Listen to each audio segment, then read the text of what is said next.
Shalom, selamat pagi saudara.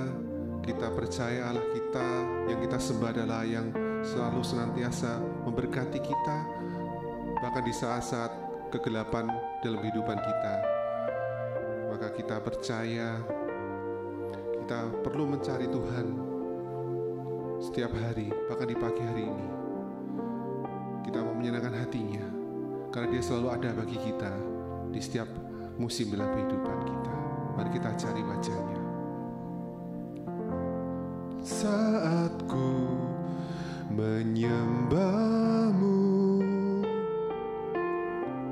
Roh-Mu bekerja.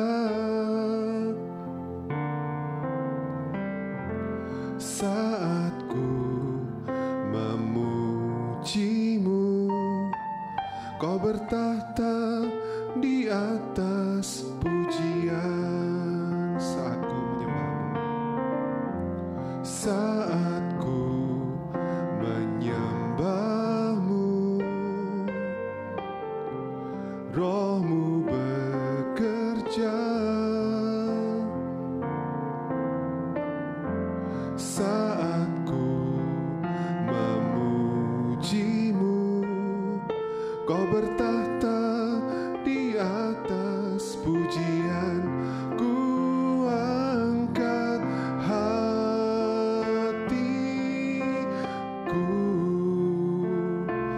ku pandang kekudusan-Mu. Saat ku sembah, ku puji-Mu, ku rasakan kehadiran-Mu Tuhan. Ku angkat hatiku, ku pandang kekudusan-Mu. Saat ku sembah, ku puji-Mu, ku rasakan kehadiran-Mu Tuhan.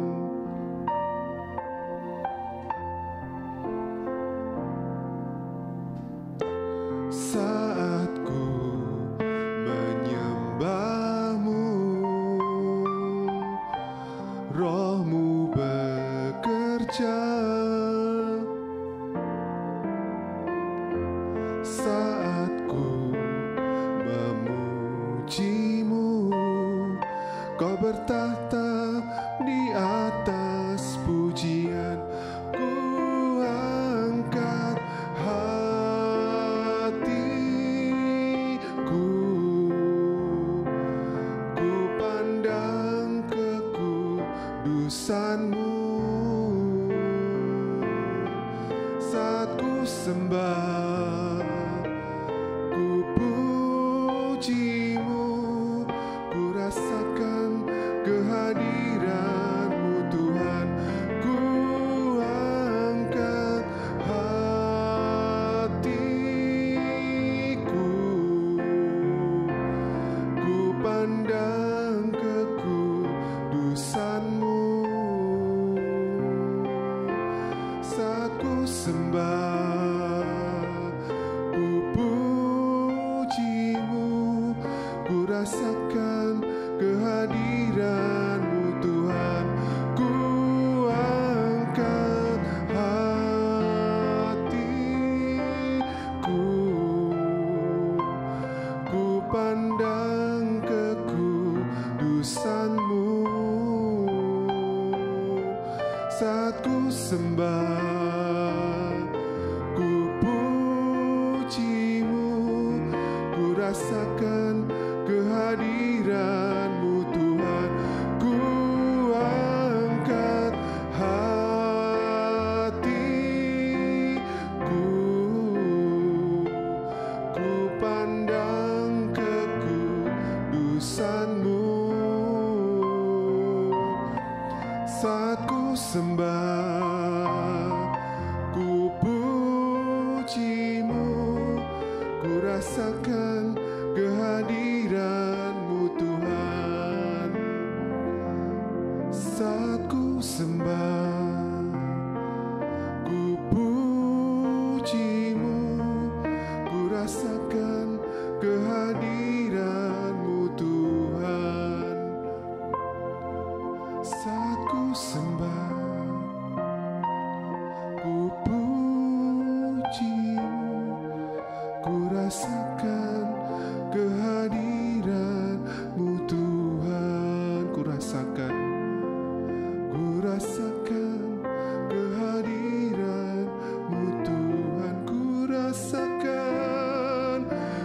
rasakan kehadiran-Mu, Tuhan.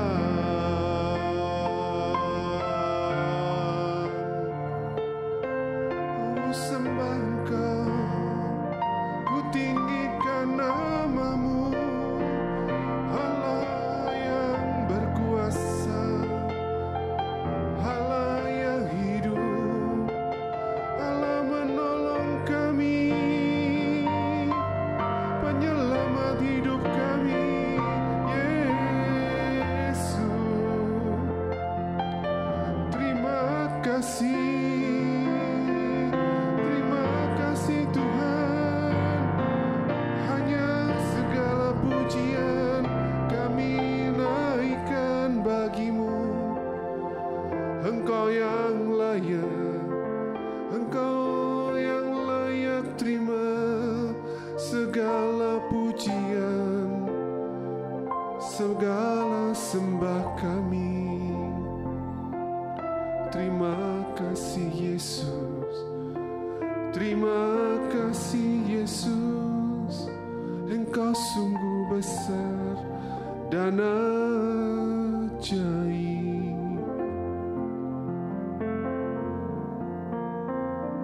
Terima kasih ya Tuhan atas penyertaan-Mu dalam kehidupan kami ya Tuhan. Engkau selalu ada bagi kami Tuhan. Engkau selalu menyertai di saat-saat kami jatuh, di saat-saat kami lemah ya Tuhan. Kasih-Mu selalu menguatkan kami, kasih-Mu selalu membuat jalan bagi kami. Terima kasih Yesus. Pada pagi hari ini kami mendengar sabda firman, berkati yang menyampaikannya Tuhan. Urapi setiap firman boleh menjadi benih yang baik dalam kehidupan kami. Terima kasih ya Tuhan. Dan dalam nama-Mu Tuhan Yesus kami sudah berdoa. Haleluya, amin. Shalom Bapak Ibu yang dikasihi Tuhan. Hari ini kita akan belajar bersama-sama.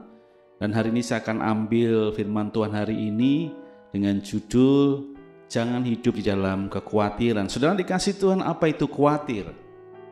Kalau dalam terjemahan Kamus Bahasa Indonesia, khawatir adalah takut, khawatir adalah gelisah, cemas terhadap sesuatu atau hal-hal yang sebenarnya belum diketahui dengan pasti, atau boleh juga dikatakan belum terjadi.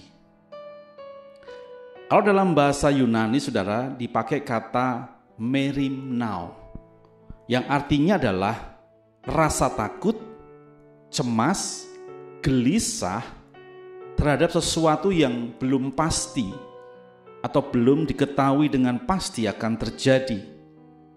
Saudara yang dikasihi Tuhan, banyak orang hari-hari ini mengalami kekhawatiran mengenai kehidupannya. Dan banyak juga orang-orang yang khawatir itu berkata bahwa khawatir itu adalah sesuatu yang manusiawi. Hampir semua orang itu ngalami. Itu hal yang normal. Orang itu khawatir itu normal. Jadi bukan hanya orang kaya yang khawatir, bukan hanya orang muda, ya, bukan hanya orang kota, bukan hanya orang desa. Banyak orang hari-hari ini sedang mengalami yang dinamakan dengan kekhawatiran. Seringkali orang kaya itu khawatir mengenai kekayaannya. Mereka khawatir, takut kehilangan kekayaannya. Mereka takut kalau kekayaannya diambil oleh orang. Sehingga mereka ya di dalam rumahnya itu begitu banyak CCTV yang dipasang. Karena khawatir, jangan-jangan suatu ketika ada orang masuk dan mengambil harta bendanya. Kemudian juga ada orang miskin yang khawatir, besok mau makan apa? Besok mau menghasilkan apa? Apakah besok masih bisa makan? Bagaimana dengan masa depanku kelak? Orang tua khawatir tentang kesehatannya. Begitu memasuki usia-usia lansia, ya 55 tahun ke atas, atau 60 tahun. Begitu batuk sedikit, pikirannya sudah kemana-mana. Jangan-jangan aku kena sakit paru-paru. Ya, jangan-jangan aku terkena radang dan sebagainya. Lalu orang muda khawatir tentang masa depannya. Nanti siapa jodohnya, nanti bagaimana pekerjaannya, apakah nanti bisa berkeluarga, apakah nanti bisa sukses. Itu hal-hal yang dikhawatirkan oleh anak-anak muda. Kemudian pelajar juga banyak yang khawatir mengenai studinya. Apakah nanti aku bisa lanjut ke jenjang yang lebih tinggi? Apakah aku nanti bisa kuliah? Apakah aku nanti bisa menjadi orang yang lulus, menjadi seorang sarjana dan sebagainya. Dan masih banyak hal, kekhawatiran demi kekhawatiran yang terjadi di tengah-tengah masyarakat. Saudara dikasih Tuhan, mengapa kita sebagai orang percaya tidak boleh khawatir? Coba kita lihat bersama-sama Matius 6 ayat 25. Mengapa kita tidak boleh khawatir? Dikatakan seperti ini, karena itu aku berkata kepadamu, janganlah khawatir akan hidupmu, akan apa yang hendak kamu makan atau minum, dan janganlah khawatir pula akan tubuhmu, akan apa yang hendak kamu pakai. Bukankah hidup itu lebih penting daripada makanan, dan tubuh itu lebih penting daripada pakaian? Coba kita lihat juga ayat 26. Pandanglah burung-burung di langit yang tidak menabur dan tidak menuai dan tidak mengumpulkan bekal dalam lumbung, namun diberi makan oleh Bapamu yang di surga. Bukankah kamu jauh melebihi burung-burung itu? Siapakah di antara kamu yang karena kekhawatirannya dapat menambahkan sehasta saja pada jalan hidupnya? Dan mengapa kamu khawatir akan pakaian? Perhatikanlah bunga bakung di ladang yang tumbuh tanpa bekerja dan tanpa meminta. Namun aku berkata kepadamu, Salomo dalam segala kemegahannya tidak berpakaian seindah salah satu dari bunga itu. Mengapa kita tidak boleh khawatir? Yang pertama, karena Allah yang memelihara hidup kita. Lalu yang kedua saudara, Amsal 12 ayat 25. Mengapa kita tidak boleh khawatir? Dikatakan seperti ini, kekhawatiran dalam hati itu membungkukkan orang, tetapi perkataan yang baik menggembirakan dia. Ketika seseorang itu mengalami kekhawatiran yang berlebihan, yang terus-menerus, maka saudara, mereka akan menjadi orang-orang dikatakan membungkukkan orang, mengerdilkan orang. Sehingga orang itu karena khawatir tidak berani berbuat apa-apa. Karena khawatir banyak orang hanya diam saja. Karena khawatir banyak orang tidak melakukan yang seharusnya dilakukan. Makanya firman Tuhan berkata, jangan kamu khawatir. Karena kekhawatiran itu membungkukkan, mengerdilkan orang. Sehingga orang tidak bisa melakukan apa-apa. Mau bekerja takut nanti mengalami PHK. Mau berusaha takut nanti modalnya diambil orang. Mau pergi takut nanti di tengah jalan ada kecelakaan. Waduh saudara, orang-orang yang karena kekhawatiran yang berlebihan mau pergi saja takut saudara. Karena mau pergi pikirannya melayang kemana-mana. Jangan-jangan nanti di jalan mengalami kecelakaan. Jangan-jangan nanti aku mati di jalan. Bahkan ada orang-orang yang seperti itu. Itu khawatir. Karena itu mengerdilkan. Lalu yang ketiga saudara, mengapa kita tidak boleh khawatir? Di dalam Filipi 4 ayat 6-7 dikatakan seperti ini. Janganlah hendaknya kamu khawatir tentang apapun juga, tetapi nyatakanlah dalam segala hal keinginanmu kepada Allah dalam doa dan permohonan dengan ucapan syukur. Damai sejahtera Allah yang melampaui segala akal akan memelihara hati kita dan pikiranmu dalam Kristus Yesus. Firman Tuhan berkata, segala kerinduan kita tinggal kita bawa, segala pengharapan kita tinggal kita naikkan, kita tujukan kepada Tuhan Yesus dalam doa dan permohonan. Karena pengharapan dalam Tuhan tidak akan pernah mengecewakan. Itu yang dikatakan oleh firman Tuhan, mengapa jangan khawatir? Karena Allah yang memelihara hidup kita. Karena kekhawatiran itu mengerdilkan orang, membungkukkan orang. Dan mengapa tidak boleh khawatir? Karena kita punya Allah yang selalu ada menyertai kehidupan kita. Lalu bagaimana saudara supaya kita tidak memiliki kekhawatiran yang terus-menerus ada dalam hidup kita? Coba kita lihat Matius 6 ayat 33 dikatakan, tetapi carilah dahulu kerajaan Allah dan kebenarannya, maka semuanya itu akan ditambahkan kepadamu. Jadi saudara, Allah mau kita mencari kerajaan Allah, artinya mendekat kepada Tuhan, membangun persekutuan dengan Tuhan, sehingga kita mengalami kerajaan Allah, kita mengalami Tuhan, kita mengalami kebenarannya, dan kebenaran yang daripada Tuhan itu memerdekakan kita. Ketika kita dekat dengan Tuhan, maka saudara, hal-hal yang baik, hal-hal yang benar, hikmat, kepandaian, akal budi diberikan oleh Allah kepada kita, sehingga kita diberikan kekuatan untuk dapat melangkah, untuk dapat melakukan segala sesuatu di dalam kekuatan dan kebaikan Tuhan. Yang kedua, Yohanes 14 ayat 1, janganlah gelisah hatimu, percayalah kepada Allah, percayalah juga kepadaku. Yang kedua, bagaimana agar kita tidak memiliki kekhawatiran yang terus-menerus?